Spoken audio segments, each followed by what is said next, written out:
Now we're going to talk about enzymes. And enzymes are really important in our body. They catalyze so many reactions in our body. In future videos, we'll understand what their role is in different metabolism pathways like the glycolysis pathway, gluconeogenesis, lipid metabolism, beta oxidation, and all those lovely pathways. So it's really important that you get a really good understanding of the basics of their function and what they do in respect to carrying out their role.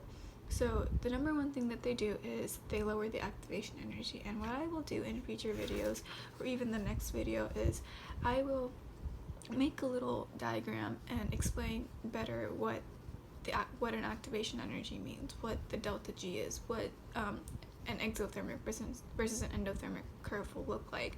So in this video, I'm just going to give you a broad overview of the roles of the enzymes and like the different classifications, but just be sure that I will give you a more detailed explanation of the activation energy using a diagram in the next video. So they lower the activation energy. What they do to the reaction is that they increase it, and it is important to keep in mind here that when I mean increase the rate of the reaction, I just mean the rate. I'm not saying anything about the amount of product being produced. I'm not saying that they produce more product versus a reaction when there's not any enzymes. They're just increasing the rate of the reaction. The amount of product produced remains the same. The equilibrium constant also remains the same. Are the enzymes consumed while they're doing all this nice stuff? No, they're not. If you're putting in 10 grams of an enzyme, you're gonna get out 10 grams of an enzyme. It's gonna be regenerated. They are extremely pH and temperature sensitive. In fact, in our body, most enzymes have an optimal range within which they function, and outside of that range, they start denaturing and they don't function as well. They do not have an effect on delta G as much.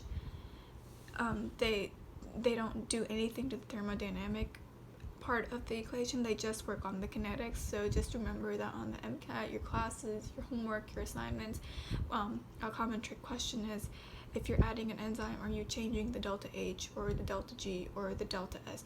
You're not doing anything to the thermodynamic factors. You're only concentrating on the kinetic factors. Another aspect of enzymes is that they have a very high specificity. They know what they want to interact with, and they know what they're supposed to interact with. So you can't just take a triangle and try to fit it into a circle. So they have like really specific interactions in order for the reaction to go forward.